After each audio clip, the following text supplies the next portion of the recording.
Tot seguit, el bisbe auxiliar de l'Arxidiòcesi de València, en Esteban Escudero Torres, ens impartirà la conferència que porta per títol Ser misericordioso como vuestro Padre es misericordioso. Monsenyor Esteban Escudero Torres naix a València el 4 de febrer de 1946. Va cursar els seus primers estudis, els estudis primaris i el batxillerat superior al Col·legi dels Pares Agustins de València. A l'edat de 17 anys va entrar al Seminari Metropolità a Montcada, on va cursar 3 anys de filosofia i 3 de teologia. Després del batxillerat en teologia va obtenir el 1970 la llicenciatura en teologia per a la Universitat Pontifícia de Salamanca. En permís de l'aleshores arquebisbe de València, el senyor José María García de Higuera, va iniciar estudis de filosofia a la Universitat Literària de València, obtenint en 1974 la llicenciatura en filosofia pura. Va ser ordenat sacerdot el 12 de gener de 1975 i destinat com a tutor a la parròquia de l'Assumpció de Nostra Senyora de Carlet. Durant 6 anys va ser professor de filosofia en el CEU Sant Pau de Montcada i des de 1988 professor, cap d'estudis i posteriorment director de l'Escola Diocesana de Pastoral. Al erigir-se en 1994 per l'arquebisbe Agustín García Gascó l'Institut Diocesà de Ciències Religioses, va ser nomenat director, recorrent regularment les 16 seus del mateix i impartint classes de fe cultura i teologia dogmàtica.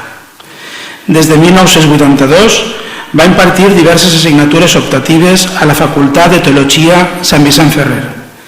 Des de 1988 és membre de l'Associació Viatges a Terra Santa amb els Pares Franciscans i el 1999, en Agustín García Gascó, arquebisbe de València, el va nomenar canonge de la Santa Església Catedral Metropolitana, on va exercir el càrrec de secretari capitular. El 10 de novembre de 2000 va ser nomenat pel Papa Joan Pau II bisbe auxiliar de València, rebent la consagració episcopal el 13 de gener de 2001. El dia 9 de juliol de 2010 es feia públic el seu nomenament com a bisbe de Palència, seu de la qual va prendre possessió el 29 d'agost de 2010. El 7 de maig de 2015, el Papa Francisco el nomena bisbe auxiliar de València, assignant-li la seu titular de Diano Diane. A la Conferència Episcopal Espanyola ha estat membre de la Comissió Episcopal de Relacions Interconfessionals des de 1999 a 2005. Des de 2005 i fins a l'actualitat és membre de la Comissió Episcopal de Pastoral. De 1999 a 2002 i des de 2008 fins a 2013 va ser membre de la Comissió Episcopal de Seminaris i Universitats. Té la paraula en Esteban Escudero.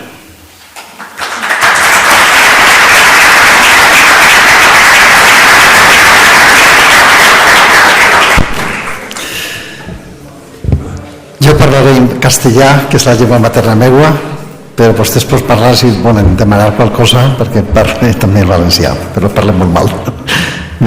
Lo siento. Señor Abad y señora alcaldesa, presidenta de la Junta Mayor de la Semana Santa, padrina de la Semana Santa, cofradías, autoridades locales, congresistas, hermanos todos. Me han pedido que les hable del año de la misericordia, esa idea del Papa, y ¿para qué lo ha hecho en primer lugar? El Papa no es que ha querido, decir así, el año de la misericordia como el año de la humildad o el año de la oración. No se trata de eso.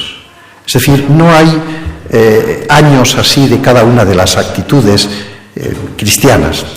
El año de la misericordia es porque estamos tocando la esencia de lo divino.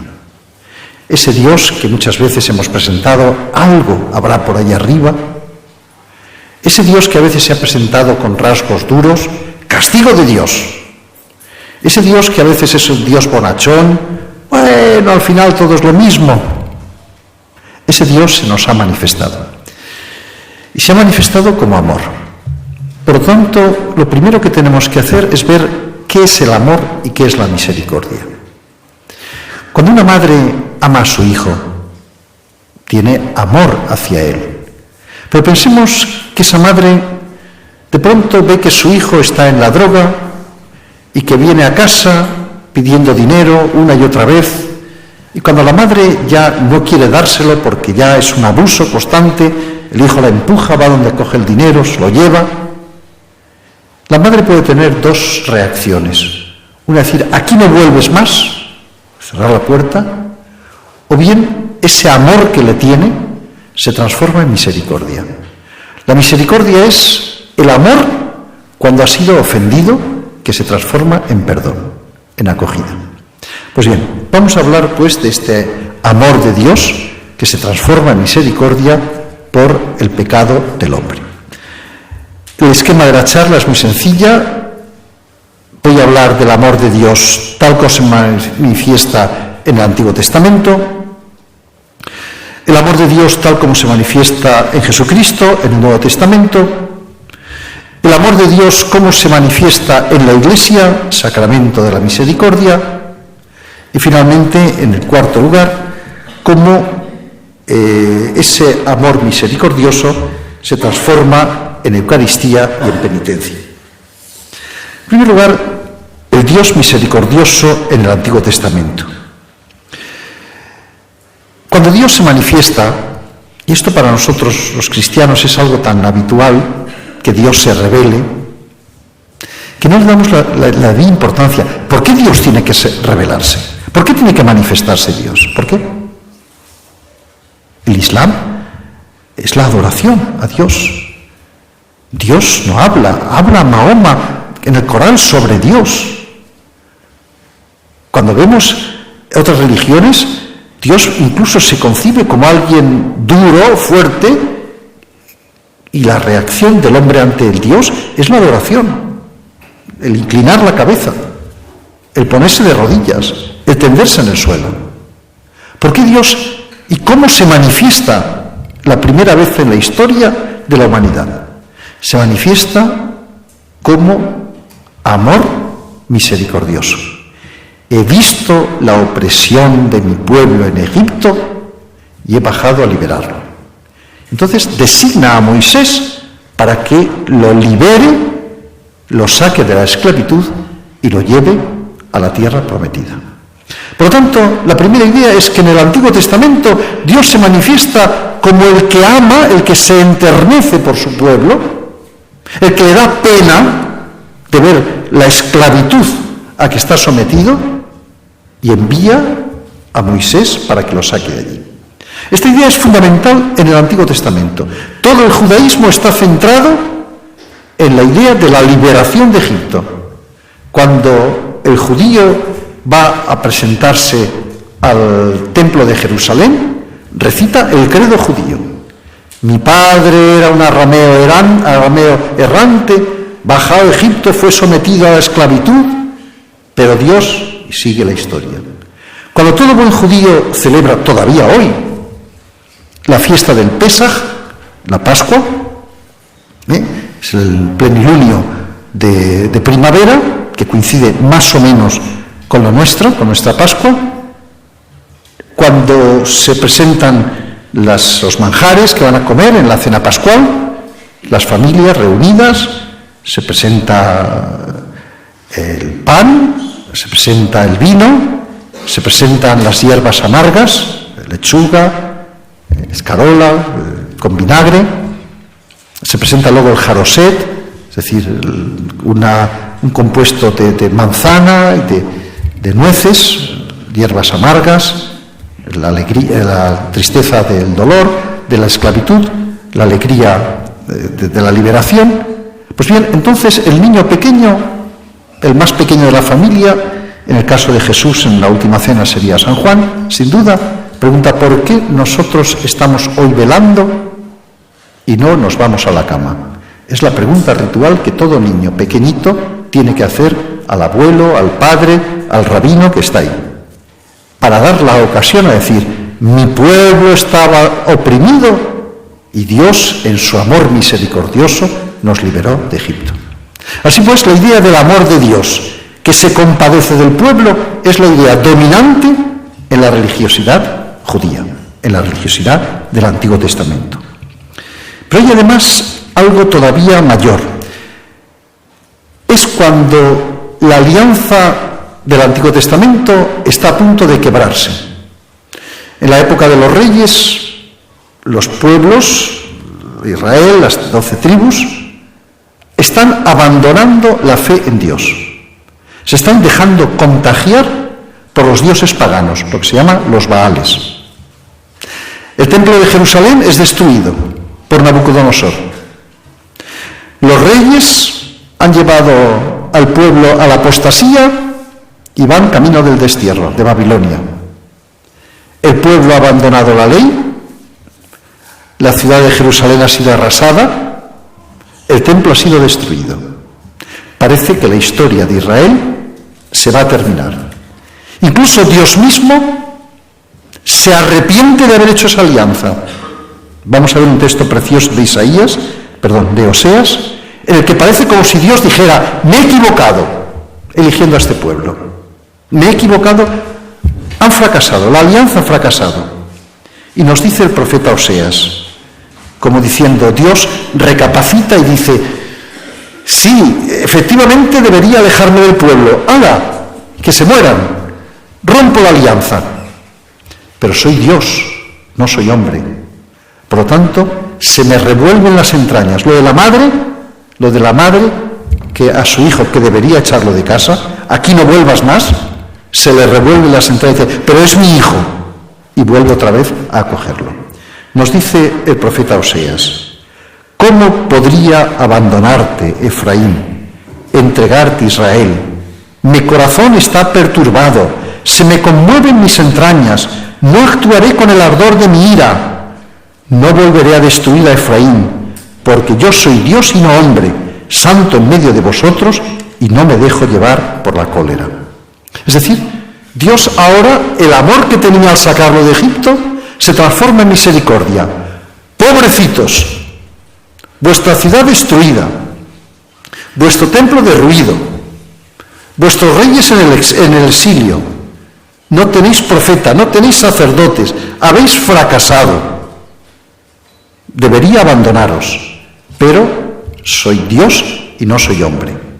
Y desde ese momento los profetas empiezan a anunciar una segunda alianza. Volverá a haber una segunda alianza, esta vez definitiva, para siempre. Por lo tanto, quedémonos con la primera imagen, la primera idea. Dios en el Antiguo Testamento se manifiesta como amor que salva. Y cuando el pueblo fracasa, cuando el pueblo rompe la alianza, ese amor se transforma en misericordia y se promete una nueva etapa, una nueva alianza, algo o alguien.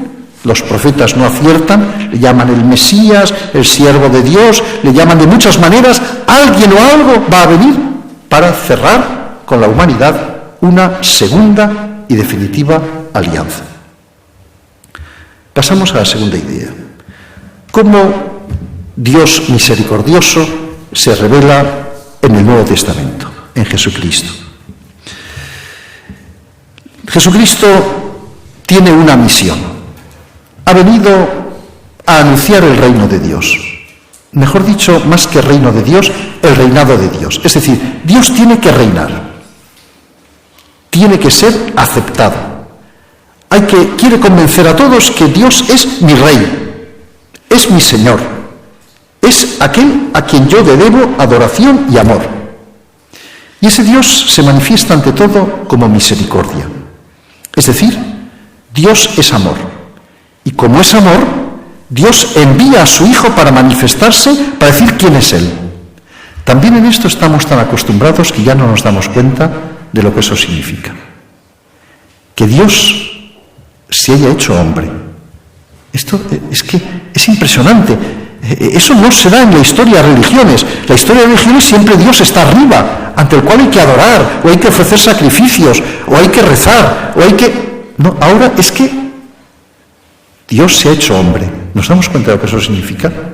Ahí está evidentemente la división entre los cristianos y los no cristianos. Los no cristianos dicen, eso es una majadería, eso es mitología, eso ni los dioses griegos. Los dioses griegos todavía estaban allí en el Olimpo y de vez en cuando había una tormenta y en el rayo, pues no, Dios se ha hecho. ¿Se imaginan ustedes lo que significa la Navidad? Para nosotros es que esto es tan habitual, pues estamos tan educados de pequeño que ya no tenemos el escándalo de la Navidad. Imagínense ustedes un niño pequeñito como el que había por aquí antes y decir, este niño es el Hijo de Dios hecho hombre. Esto es locura. Esto es locura. Esto es ya algo que escapa por completo. ¿Qué amor tiene Dios al hombre que se ha hecho uno de nosotros, que nos ha acompañado, que ha crecido con nosotros, que se ha hecho uno de nosotros, que ha predicado el reino de Dios? Dios os ama, Dios os quiere, venid, haced de Dios vuestro rey, aceptar ese mensaje. Es decir, ¿qué es lo que viene a hacer a Jesucristo al mundo?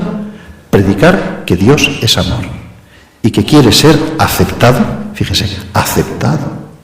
No adorado solamente, sino aceptado por los hombres. Es decir, que le digamos sí o no. Y mucha gente dirá que sí y otra dirá que no. No queremos saber nada de Dios. Pero entonces el amor de Dios se transforma de nuevo en misericordia. Cuando Jesús nos habla de la parábola del Hijo Pródigo, está retratando la historia de la humanidad y la historia de Dios. La humanidad, y eso lo han visto todos los grandes teólogos, los santos padres, la humanidad es el Hijo Pródigo. Es el hijo que dice, no quiero estar en tu casa, no me da la gana, no quiero, me voy. Es nuestra sociedad de hoy. Pero bueno, es la sociedad de todas las épocas. No queremos saber nada de Dios. La religión es un cuento. Hay que combatir a la religión, que no haya clase de religión en los colegios. No queremos saber nada. Las procesiones se toleran como acto cultural, pero nada más. Es decir, es lo mismo que en el momento de Jesús, que el hombre abandona a Dios. Los fariseos y los saduceos, los contemporáneos de Jesús, sabían muy bien quién era Dios. ¿Para qué me importa a mí que venga este a contarme cómo es Dios? Pero si yo lo sé, es el de siempre, el de la rutina de todos los días. Y entonces Jesús nos cuenta la parábola del Hijo Pródigo. Había un hijo que se marchó con todo el dinero de la herencia de su padre y lo gastó viviendo una vida mala. Pero luego pasó hambre y se dijo, por lo menos, si no por amor, a lo mejor por justicia, me da un empleo mi padre y por eso tendré el pan que da a los siervos. Claro, hasta aquí nos movemos en el terreno de la justicia, el terreno del amor. Quizá a lo mejor mi padre se apiade de mí y me dé un puesto de trabajo. Jesús está retratando a Dios Padre en esta parábola preciosa. ¿Y cuál es la consecuencia? Que el padre lo ve de lejos, se echa a correr, a abrazarse al cuello, le pone el anillo de los hijos, es decir, el anillo con el cual se puede sellar documentos en el lacre, con lacre, es decir, puede firmar en nombre de su familia, le pone calzado, los esclavos van descalzos, los hijos llevan sandalias, y le da un vestido nuevo, signo de fiesta. El hijo ha sido redimido, ha vuelto a entrar en la casa del Padre como hijo. Él que quería entrar como siervo, como servidor, para que le dieran pan, de pronto se encuentra con una fiesta en la que matan al ternero cebado. Es la imagen de Dios. Es la imagen de que la persona, por muy mala que sea, por mucho que haya abandonado a Dios, por una sociedad que ha abandonado, que ha apostatado de Dios, que no quiere saber nada de Dios, a pesar de eso, Dios sigue amando. Claro, luego está el contrapunto del hermano mayor. Hombre, Dios al final, pues claro, si al final Dios se compadece de los hombres y nos ama incluso a los que lo niegan, incluso a los que blasfeman, pues entonces ¿yo qué hago en la iglesia? ¿Para qué vengo yo a misa? ¿Para qué? Si luego al final Dios también ama. Es la queja de, comillas, de los buenos. Dios es así. El amor que tenía por su Hijo se ha transformado ahora en misericordia. Y le dice al hermano mayor, pero hijo, tú no has visto, tú no estabas siempre conmigo, ¿tú te crees que lo ha pasado bien este hombre ahí? entre prostitutas, entre cerdos, Pero no te das cuenta que ha sufrido. No te das cuenta que un padre tiene que amar a pesar de... Y el último acto central del Nuevo Testamento, la muerte de Jesús. Es ahí ya la eclosión de la misericordia. Cuando el pueblo ha rechazado. ¡A la cruz! ¡Fuera! ¡No lo queremos! Ya tenemos nuestras tradiciones religiosas. Ya sabemos lo que hay que hacer. ¡Fuera! ¡Fuera! ¡Crucifícalo! ¡Crucifícalo! En ese momento, Jesús en la cruz podía haber dicho: Padre, envía el fuego. Envíalo, que los maten a todos. Es la reacción normal de la persona que se siente injuriada y se siente maltratada y se siente martirizada. No. Padre, perdónalos porque no saben lo que hacen. Incluso hasta nos defienden. Es decir, ese Dios se nos manifiesta como una locura de amor. Estamos tan acostumbrados a llamar a Dios Padre, estamos tan acostumbrados a decir que Dios es amor, estamos acostumbrados a decir: Padre, perdónanos porque no saben lo que hacen en la cruz. Estamos tan acostumbrados a oír la palabra del Hijo Pródigo que no nos damos cuenta de quién es Dios. Seguimos diciendo: Dios, sí, ese que está ahí arriba, ese que enviará su rayo y asustará a todos y en el juicio final. Y sin embargo Dios se nos ha manifestado así, como el Padre del Hijo Pródigo, como Cristo en la cruz perdonando. Ese es Dios. Ese es Dios para los cristianos. Ese es el Dios verdadero. Las demás son concepciones de Dios. El Dios metafísico, algo así, el Ser Supremo. El Dios del Islam, sí, el Creador y Señor, también es verdad. El Dios del hinduismo, es todo es Dios, todo es divino. El Dios que son aproximaciones humanas. Jesucristo nos dice: Dios es amor. Dios es amor misericordioso.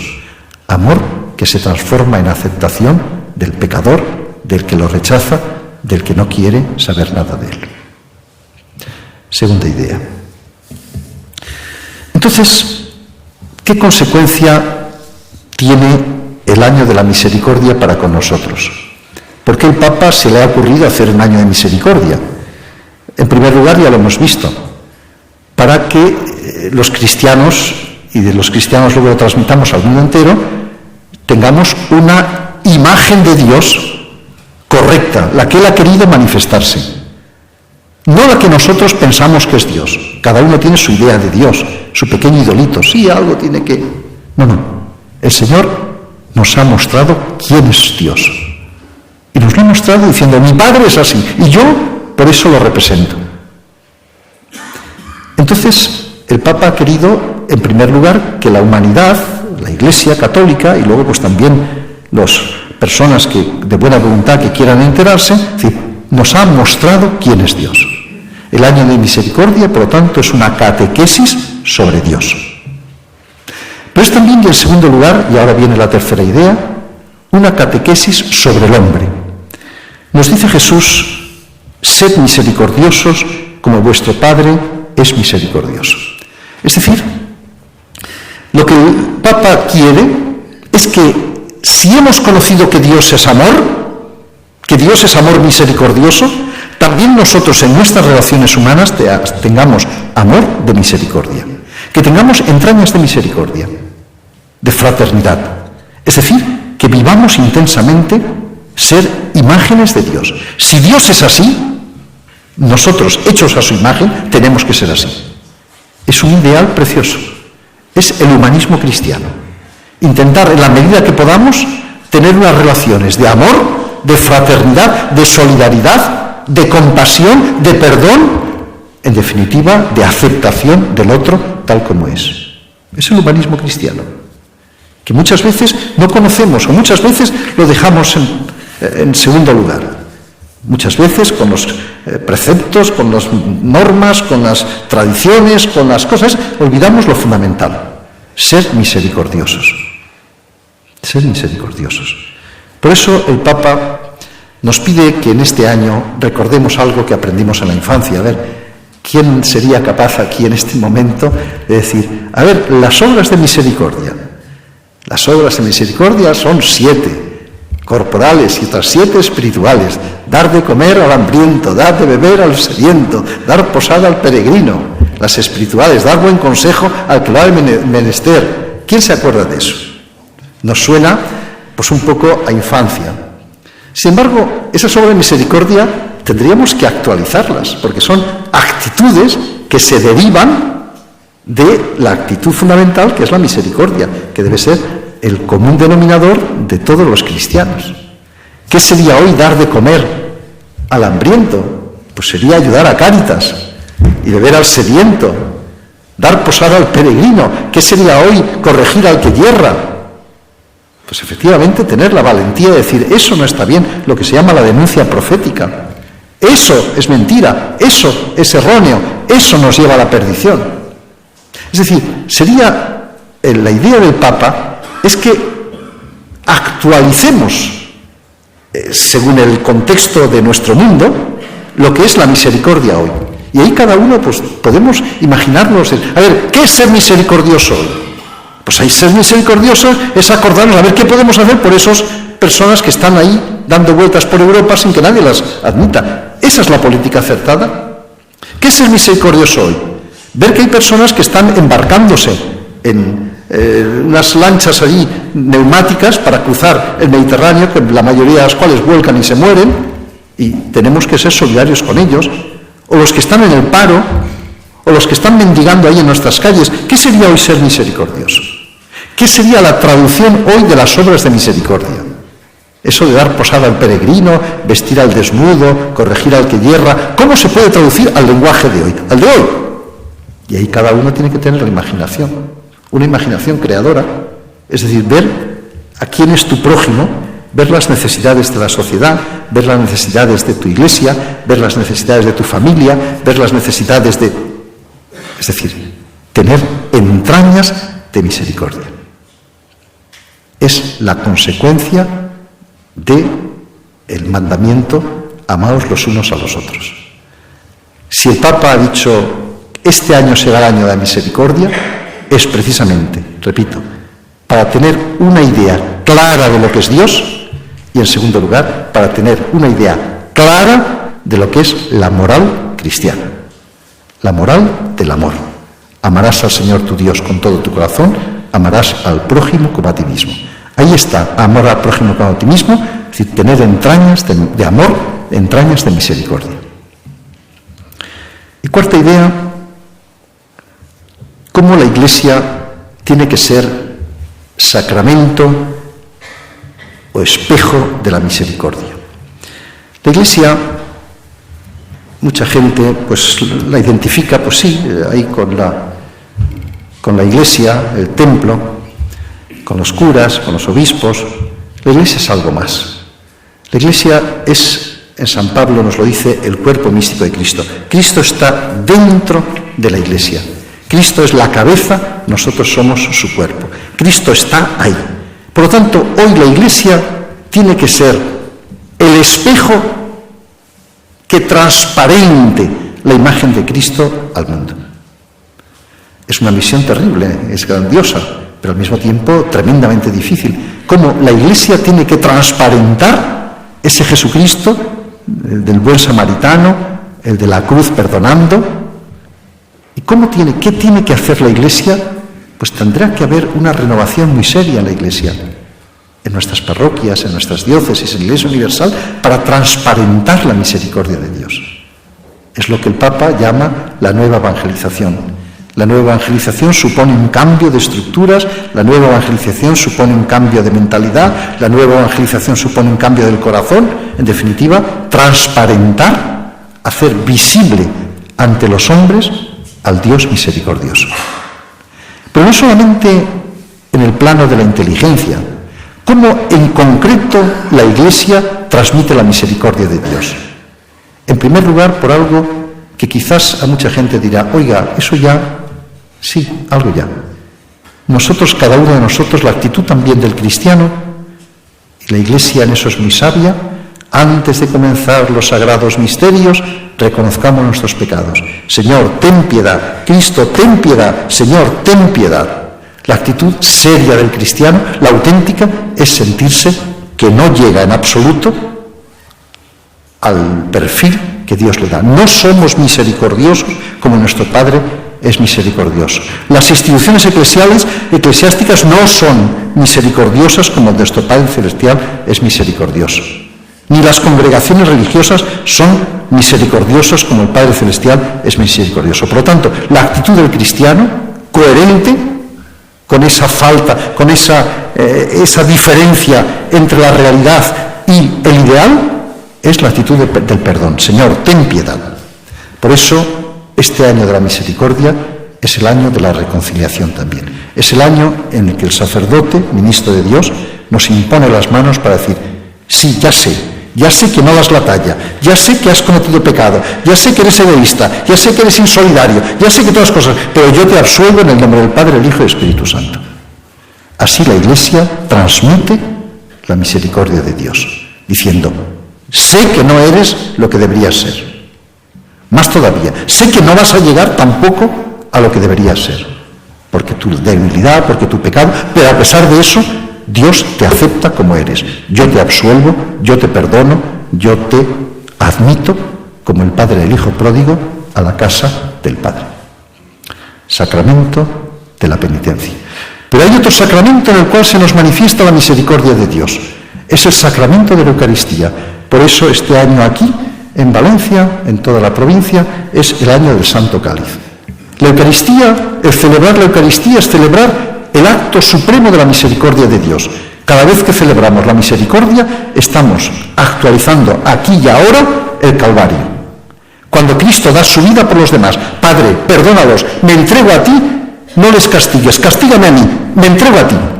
Cada vez que celebramos la Eucaristía, esto es mi cuerpo que se entrega por vosotros, esta es mi sangre que se entrega por nosotros. Recibir a Jesucristo en la comunión es el mayor don que podemos tener. Y esto tampoco lo aceptamos. Es que la rutina siempre es la gran enemiga de lo religioso y de todo. Y del amor matrimonial y de todo, y del estudio. Al final ya nos aburrimos de todo. Pero nos damos cuenta de lo que es la comunión. Imaginemos que esta tarde dije, bueno, miren, ustedes me han invitado a hacer esta charla, pero no se preocupen, esto solo es una introducción, dentro de unos momentos va a venir el Papa Francisco y va a venir aquí a dirigir la... va a venir el Papa. O no sé, el rey, bueno, pues mire, para clausurar este congreso me ha dicho el rey que van a venir, el rey y la reina van a venir a clausurar. El rey va a venir, pero qué amabilidad. La Eucaristía es que es el Hijo de Dios el que viene a cada uno de nosotros. Dios que viene a cada uno de nosotros, que nos está haciendo no solo hijos de Dios, sino divinos. Yo cuando le explico esto a los niños, les digo, mirad, ahí en el sagrario está Jesucristo. En eso. Por eso nosotros los cristianos, cuando pasamos ante el sagrario, hacemos una inclinación, nos arrodillamos. Pues cuando comulgas, tú eres un sagrario de Cristo, lo tienes dentro, como la madre embarazada que tiene a su hijo dentro, que no es ella, pero lo tiene tan íntimo que está dentro de sí. Dios en nosotros. ¿Nos damos cuenta de lo que es eso? Lo que pasa es que, claro, comulgamos de rutina, pues eso, y al final, pues eso, el cuerpo de Cristo, amén, el cuerpo de Cristo, amén, el cuerpo de Cristo, amén. ¡Hala! Vamos a empezar la vida ordinaria. La Eucaristía es el acto supremo de la misericordia de Dios, hacernos partícipe de su cuerpo y de su sangre, hacernos partícipe, entrar dentro del misterio de la redención. Ese Cristo que se entrega por nosotros es ahora la comida y la bebida, nos hace divinos. Anunciamos tu muerte, proclamamos tu resurrección. Ven, Señor Jesús. Y ya finalmente, como esa recibir la Eucaristía nos debe llevar al compromiso temporal, es decir, al compromiso por los demás. La doctrina social de la Iglesia, por cierto, me han dicho que haga propaganda, igual como en la televisión de vez en cuando dice, unos minutos de propaganda. Pues ahora yo paso a la propaganda. Me dice la directora del Instituto de Ciencias Religiosas que haga propaganda para eso, especialmente a los cofrades, porque el año que viene va a haber un curso de doctrina social de la Iglesia. Serán los jueves por la tarde a las 20 horas y el sitio en la parroquia de San Francisco de Borja de Gandía, la ciudad del Raval. Bien, se cierra la propaganda pero el sentido profundo, ¿por qué me ha venido muy bien? Porque es que quien recibe a Cristo dentro tiene que tener la necesidad de salir fuera a predicar a Jesucristo y al pobre, la doctrina social de la Iglesia, comprometerse seriamente con los pobres. Y ya finalmente una última idea. Efectivamente, Dios se ha manifestado en el Antiguo Testamento como amor misericordioso. Efectivamente, Jesucristo nos ha dado muestras de quién es el Padre en la parábola del Hijo Pródigo, en el acto supremo de dar su vida por nosotros. Efectivamente, la Iglesia tiene que transparentar la misericordia de Dios, fundamentalmente en el sacramento de la penitencia, yo te absuelvo, en el sacramento de la Eucaristía. Dios nos da todo lo que puede darnos, su propio ser, su propia persona para nosotros. Nosotros tenemos que intentar corresponder amando al prójimo, y ahora solamente nos queda implorar la misericordia, es decir, la oración. El Papa nos dice que tenemos que implorar la misericordia divina. Esa canción que teníamos antes, y bueno, que ahora se canta también en el Via Crucis, perdona a tu pueblo, Señor, perdona a tu pueblo, perdónale, Señor, es lo que tenemos que hacer. Es decir, nuestra actitud tiene que ser esa del Señor, ten piedad. Señor, perdónanos. Señor, perdona a los que no te conocen. Señor, perdona a los que blasfeman. Señor, perdona a los que quieren apartarte de la vida pública. Señor, perdona a los que no creen en ti ni quieren y blasfeman contra ti. Señor, perdónalos. Es decir, el Papa nos pide que de vez en cuando pidamos la misericordia de Dios a través de la Virgen María. Mira esos tus ojos misericordiosos y después de este destierro muéstranos a Jesús, fruto bendito de tu vientre. La plegaria de petición de perdón, la plegaria de misericordia, la piedad de que Dios nos mire con ojos compasivos debe ser una constante a lo largo de nuestros días. Muchas gracias por su atención. He querido darles algunas pinceladas de esto.